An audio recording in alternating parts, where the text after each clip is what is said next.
we can't assume that salespeople know what to do with whom and when and why and all of those things, because also how we sell or how we have to sell today has changed. So even though they might have known how to sell 10 years ago, the landscape has shifted. So it may be very different now.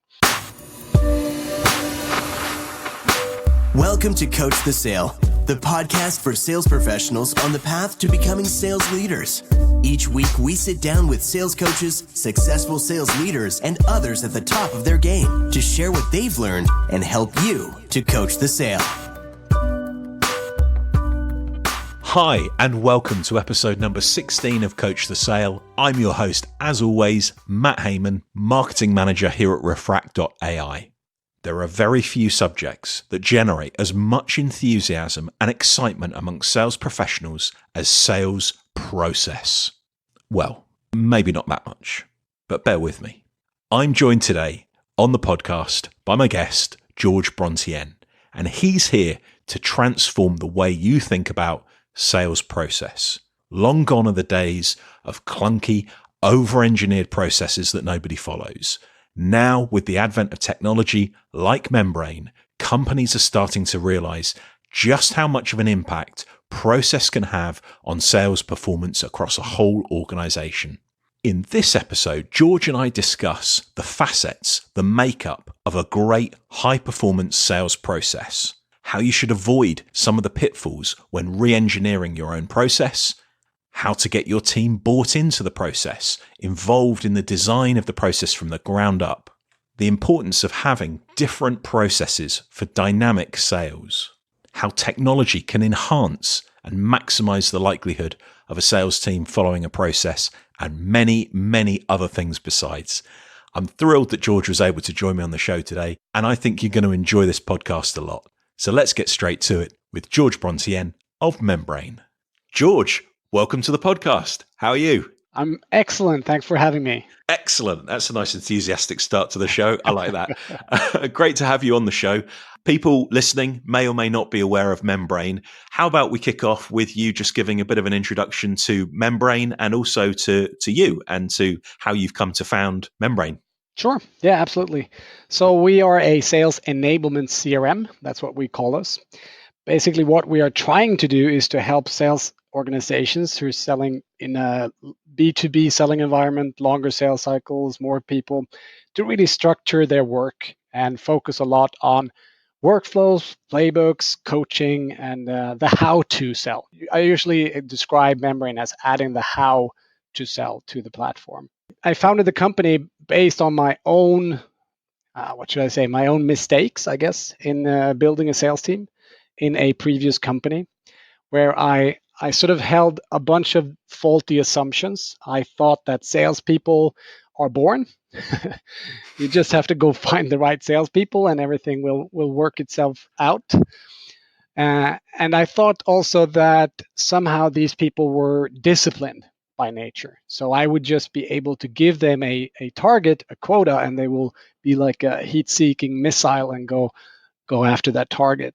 And then my third faulty assumption was that CRM systems were designed to help salespeople, which I don't think they were or are.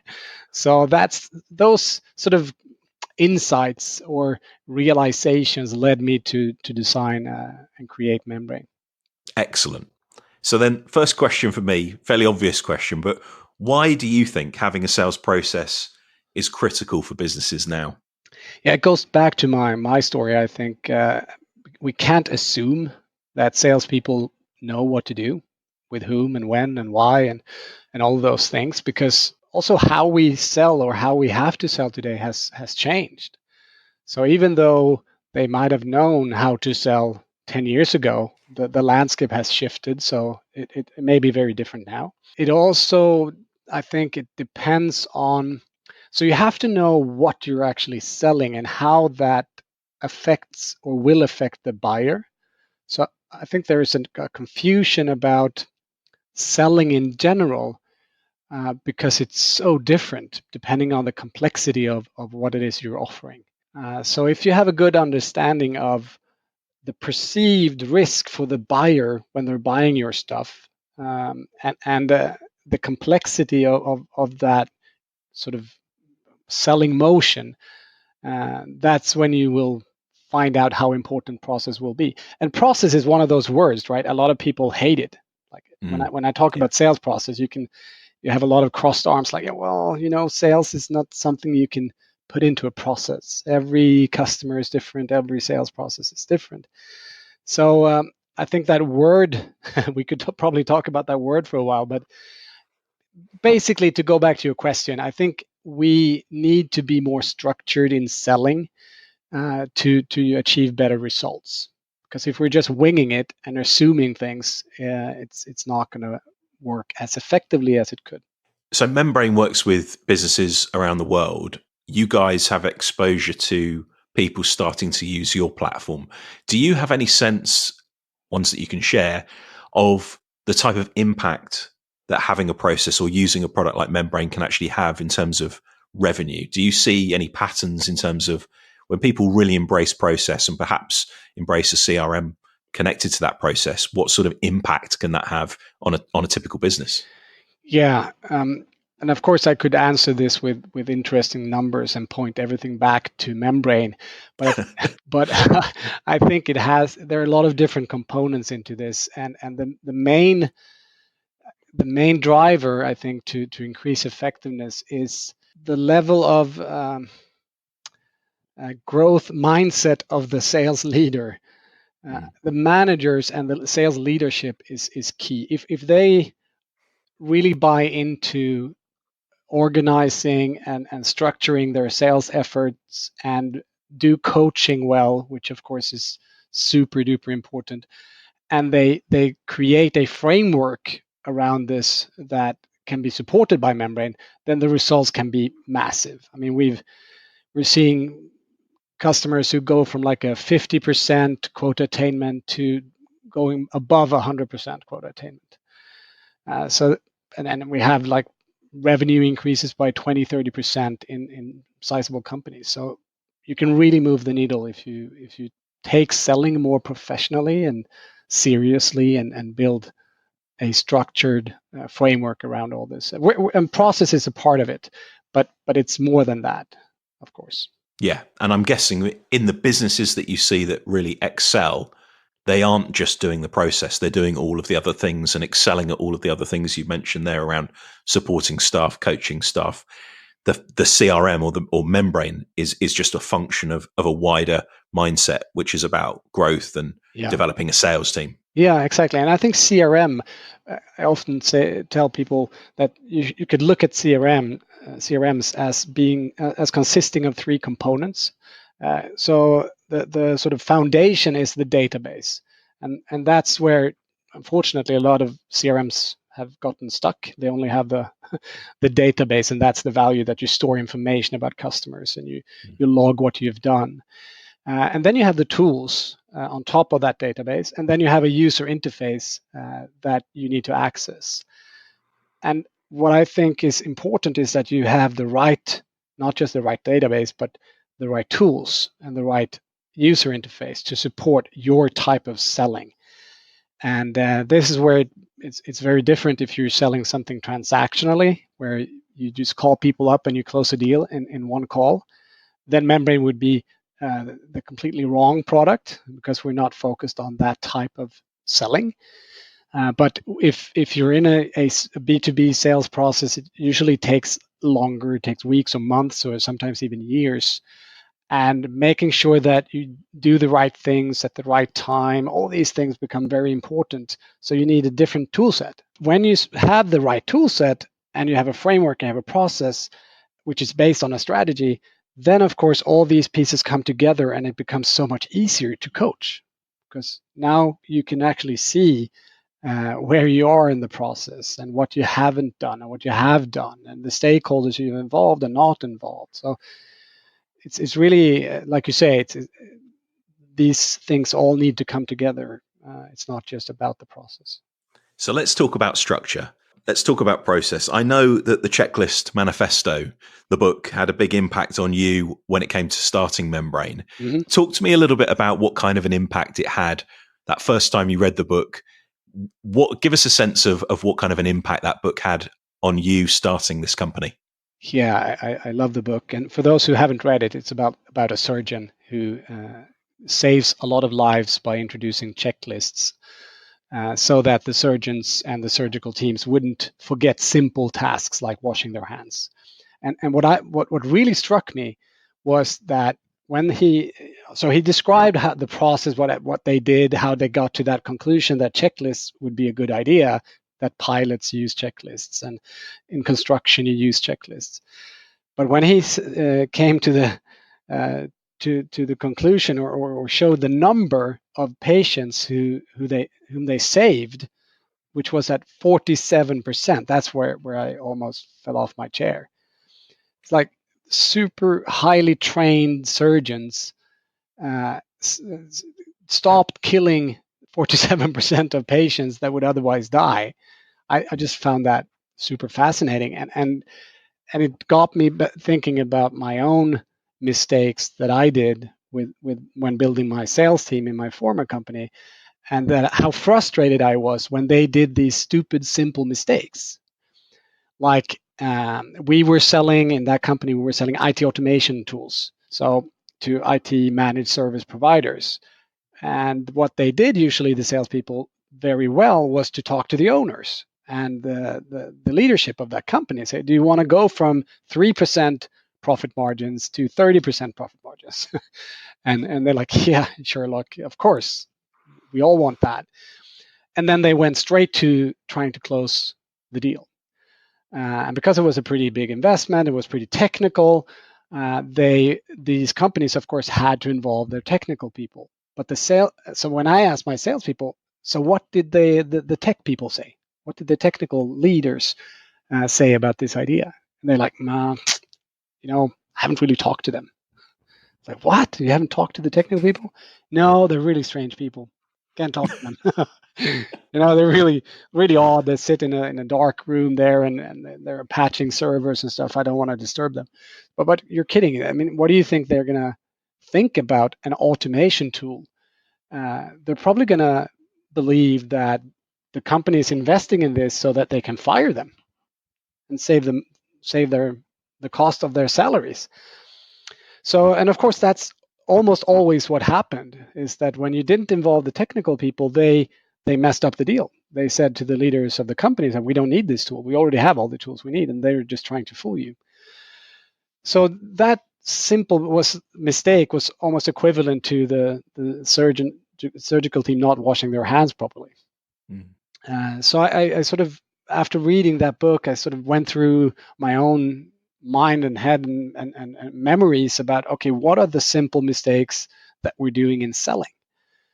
And I figured out that, wow, there's a lot of them. There's so many mistakes that can be made in a 3-month or even 1-year long sales cycle, where you're engaging with a lot of different people as well, a lot of different stakeholders. So it's actually more complicated and more complex than surgery, because the patient is lying still, sleeping for an hour. But we have people running around thinking and having different beliefs and ideas about things all the time within the company that we're trying to sell to. So there's so many mistakes that can be made. So that was really, yeah, you're right. It was a driver for me to say, okay, even with fairly simple guidance for the salespeople in a process, if you want to call it that, or workflow, playbook. I mean, we can call it different words, but making sure that we can do less of these mistakes will really make an impact on selling. So my question then, off the back of that, is I can hear people when we talk about checklists, we talk about process, start to get palpitations and start to get a little bit concerned. So my pushback on that is things like surgery or space flights or flights. They do have limited variability. You mentioned about the patient being unconscious on the operating table. They try to control or mitigate for all of these different variables. But in sales, you've got, as you mentioned, external stakeholders, somebody leaves, somebody comes into role. How do you work a process when there are and especially on a long sales cycle, when there are so many potentially dynamic variables that are taking place? Surely the idea of a process just starts to break down in those stages. Yeah, and that's a very good reflection. And I think we need to look at it not so much as a recipe. It's not like we are trying to create a process that if it's followed, A, B, C, D, etc., you're going to get the same outcome. That's never going to happen. But what we can do is to make sure that we do some things that are always important. Like we always need to know which stakeholders should be involved, right? Yeah. That's always important. We always need to know the competitive landscape. We always need to know the industry, etc. So there are some things we always need to know in each deal, and that we can control. And I think that in itself really makes a big impact. And then if we want to go deeper, and this is actually a mistake we see customers doing, they try to design the perfect process, which is never going to work. So they over-engineer it. So there needs to be a process that is dynamic. I think it's really key to have. So, for instance, in this, to go back to the story of the automation tool, we had some competitors in that time, and some were very, very cheap compared to our product. But that's because they didn't do all of the things we did, and you couldn't get as much value from it. But if the salesperson did not understand exactly what it was they didn't do and talked about the value of us doing that, they would almost always go buy that competitor.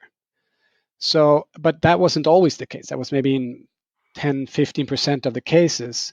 So if you have a smart process, a dynamic process, it should change when we learn things about the client and the deal.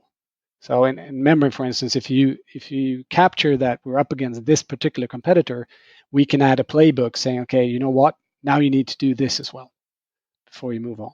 Okay, so that then takes us towards how somebody can start to implement some of what we're talking about here today. So there will be people listening to this, I'm absolutely certain, who have an ad hoc process, perhaps none at all. They know that it starts with a prospect and ends in a deal, but everything in between is kind of who knows what happens. Mm-hmm.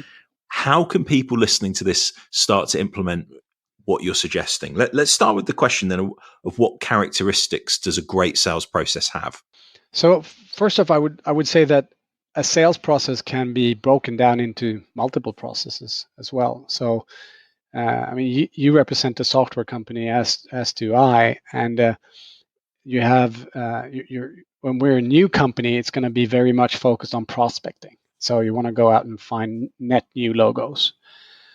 So that's a process. Prospecting is a different process than if you are doing account planning or opportunity management. So I think first you need to figure out where is our focus, and if it's prospecting, for instance, that's where you should place your focus, and then you will be looking at things like segmentation. Okay, who are we going after? We can't target everyone, so you start to segment your market, and you divide that up to territories, perhaps, and divide it up into your different sales teams, and then you figure out how do we define a perfect prospect.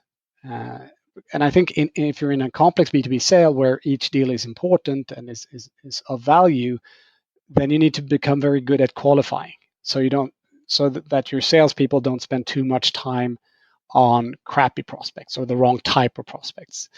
So you need a qualification model in your prospecting efforts, and you need a definition of when you put stuff into your pipeline. I think I see a lot of companies doing a mistake here with marketing automation and inbound marketing, where they put basically anything that has been defined as a marketing qualified lead by marketing, and that's a good practice to have a definition of a marketing qualified lead, but it doesn't mean that it should go into the pipeline and get a weighted value, and because the timing may not be there. It hasn't been qualified by the salespeople. So there needs to be a qualification stage before the pipeline starts, from my perspective. Sorry, I'm not sure if I'm answering your question. Where do you start? You said, and this is a big topic, so I could talk all day. No, I appreciate it. It is absolutely huge. I guess the key thing is what I'm hearing you say is break down the entire process into subcomponents. So prospecting, deal management, whatever it might be, and identifying where the quick wins are, maybe where the business or the organization isn't necessarily performing as well as it should, and maybe use that as a starting point, as a place to start to map out a process. Yeah, because it's a daunting task to do it all at once. So I think you should start where where you have the lowest hanging fruit. And then start simple, I would say. Like the pushback you gave was good. It's like, okay, but you can't. It's too dynamic. How can we create a checklist of something that's such a moving target?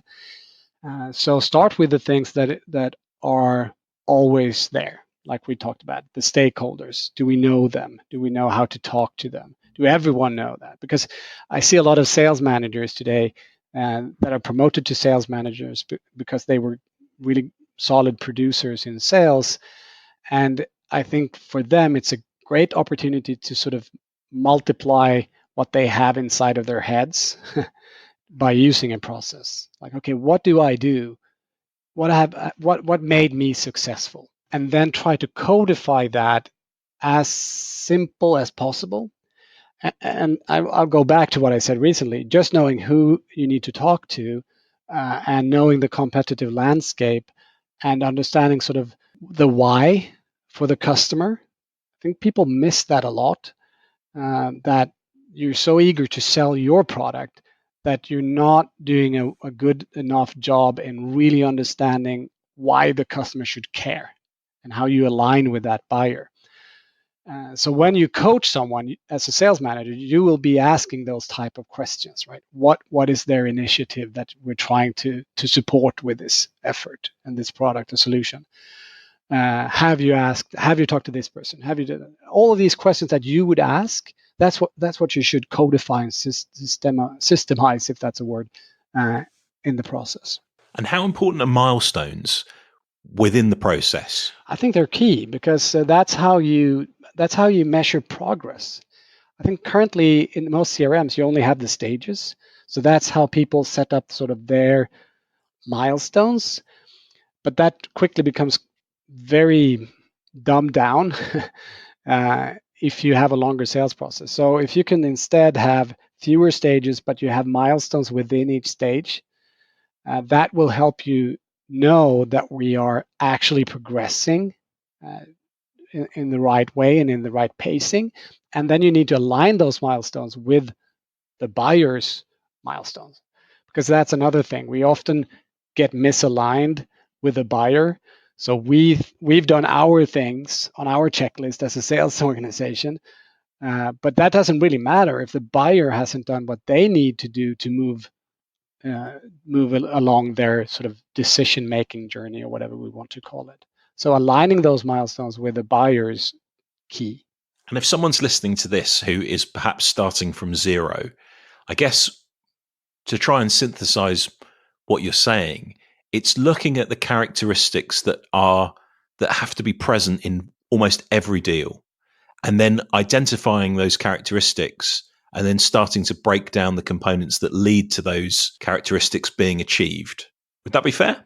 Yeah, I think so. And then once you have that in place, then you can layer on top of that all the different support, enablement support that you need to provide your team with. So let's say you have a milestone that's called research. So you want the sales person to do their research on this particular client.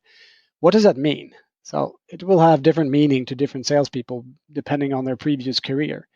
So instead of that being the case, you would then define what it means, and you would add a video perhaps explaining to the salespeople what you want them to be doing and why. And if there are certain data points that are key, and don't go ballistic on that, and because people hate filling out forms. But there will be things that you really need them to know and that they need to know to win the deal, like competition in industry, for instance, two simple things. So make sure that they understand what each step, why it's there, like how does it help them, why is it there for them to succeed. Because I think otherwise what people can perceive a process to be is sort of a more big brother uh, stuff, and that's not what we want them to feel. The process or the workflows should be helpful, should be guiding, should be. I should be feeling that, wow, this is to make sure that I always have my ducks in a row and that I don't make simple mistakes. Which I always tell sales managers to read the book we talked about, the Checklist Manifesto, and tell that story to their salespeople, because I feel it really gets them to lower their guards. Because otherwise, if you just say, "Oh, we're going to introduce this sales process, it's going to be fantastic," you're going to have a lot of crossed arms with people saying, "Well, I don't believe in process, or I have my own process. I don't need your process. Why should I be using your process for this?" But if you get this idea of the checklist being very helpful, and it could actually raise or increase their win rates with 47%, it puts it in another perspective that I think is good. I think as well, you've got lots and lots of examples in the real world that often go unnoticed of where checklists, and I know we're not talking about checklists, but in terms of selling it to a team or trying to get buy-in, there are so many examples in the real world of people who do follow checklists. And if they didn't, we would all be in big trouble. I'm thinking flights, I'm thinking, doctors. My wife works in the medical field, and checklists are absolutely paramount there. And I think I can understand the resistance amongst people who would say that it restricts them. They're not able to go off-piste. They're not able to freestyle. But I guess what you're saying is really you're just providing some waypoints along the way, still giving the salesperson the freedom and flexibility to be themselves and use their own approach. But there are certain things that must be present in a good, in a prospect or an opportunity or a deal that have to be drawn out through hitting some of these milestones in a process. Yeah, absolutely. And I think just we're flawed creatures. Like human beings, we're not designed for discipline and structure, I think, most of us at least. So one story that I sometimes tell as well is just going grocery shopping. Do you write a shopping list? I certainly do. Because I should. You should, because you get home and you forgot, or you bought the wrong brand of, I don't know, milk, and you have to go back to the store because your wife screams at you. So I certainly use checklists or shopping lists for such a simple thing like that. You must have been listening in on a conversation I had literally yesterday. I bought everything except what I wanted to get from the shops. So, yeah. Very useful reminder for all of us. So in terms of that buy-in, then you're working, with Membrain. You've got not just perhaps the shift towards more of a structured, more process-orientated approach, but you're also potentially bringing in software as well. What do you see in terms of what works in terms of getting that buy-in from a sales team? Yeah, that's a great question. I think involving them in designing the process is always a good thing. So before you shouldn't just come in and say, "Hey, I've built this perfect process and I bought this tool, and now you're going to use it, you're going to follow it, you're going to do as I tell you." That's never engaging. So if you can have your salespeople be engaged in the process, that's really good, especially the best salespeople, to share what they do, so you can extract sort of some of the smartest things they do. I think that's good. Not over engineering is definitely a suggestion, because I do see that mistake all the time, trying to create that perfect process that works all the time and is very granular. Don't go there. Start very simple. We have a sales process designer tool, which is sort of an Excel spreadsheet people can download from our website. So you can really design this in a format that you're used to. That's a good exercise to do with your people. And then when you mentioned technology, and of course we sell technology, so I'm biased in this, but I see a lot of technologies, a lot of different SaaS solutions being pushed out to the market that solve one thing, right? So you have a send more emails faster, call faster, analyze data better. So you end up with having like 5 different tools for your salespeople to use to follow your sales process, and then it becomes like just more work. It has to be the technology that you put in place needs to be perceived as helpful and not just more admin burden. And we'll link to the process tool that you guys have developed in the show notes for the episode, definitely. Oh, thanks. I think as well, but potentially then as well, it's also about having those conversations before that point as well. It's about taking soundings from the team about the level of structure that's already in place, and sort of, rather than sort of trying to design the process out of the blue, is actually start to seed those conversations, seed those ideas in people's thinking prior to even mapping out or trying to design a process. Yeah, and another thing that people should be doing more often than they might be doing it is proper win-loss analysis. So once when you win a deal or when you lose a deal, that you really go through what happened, and if there were any mistakes that come up, or if there was something that was really smart that you did that maybe was out of the ordinary, that's also a good starting point for such a conversation to have. To because then you can say, okay, how could we, if it was a mistake, how could we prevent that from ever happening again? That raises the need for structure. Or how can we capture this thing that this person did that was amazing? Let's make sure that everyone does that. What you're describing there is what I was thinking in terms of the perception of a checklist typically, and some of the examples we've given in this interview alone, are the avoidance of a negative. And I think where there's potential is in exactly what you've just described, is rather than this be an exercise to avoid a negative, especially for salespeople who are perhaps very focused, very driven, very personally ambitious, is actually, this isn't just about avoiding negatives. This is actually about improving the win rate for individuals, both individually and across the team. Mm-hmm.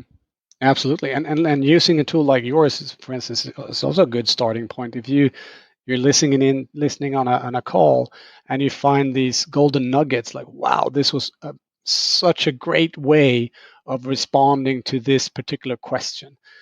You should take that nugget, you take that recording, and share that with a team. And if you have a milestone-based process, then you should also put that into the stage and the step and the milestone where it belongs.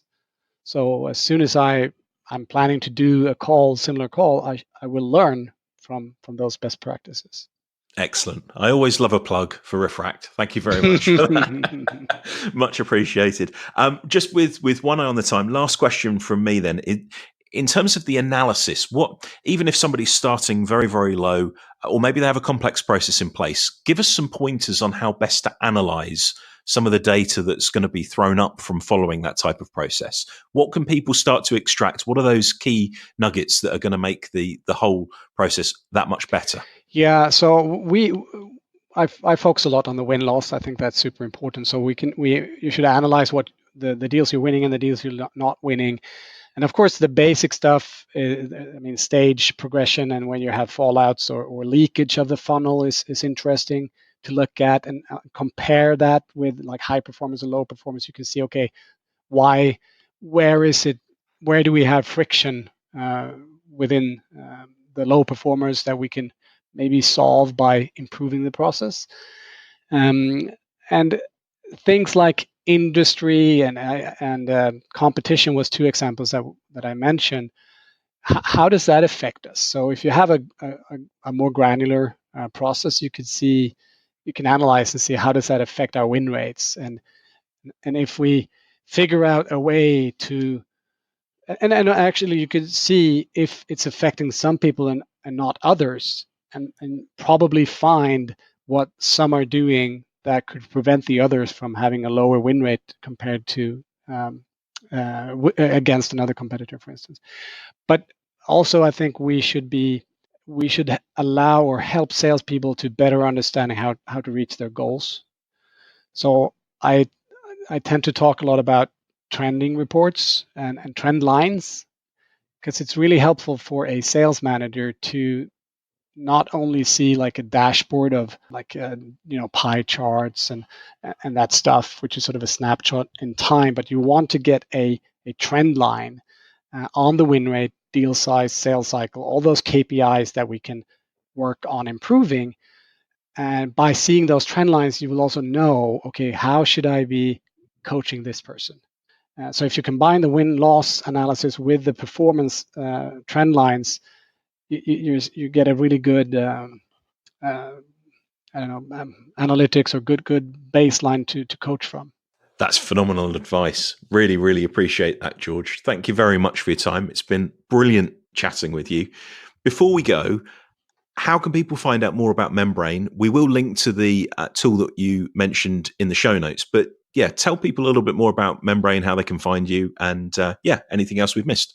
Yeah, sure. Thanks. So membrain.com is our website. That's probably a good place to start. I'm very active on LinkedIn, so feel free to link up with me there and ask me any question you might have. I also have some recorded webinars on the Sales Experts channel on Bright Talk. So if you want to sort of listen to my philosophy when it comes to CRM and technology and sales process, that's a good place to look. Fantastic. Thank you very much for your time, George. Really appreciate it, and enjoy the rest of your day. Thanks a lot. Thanks for having me.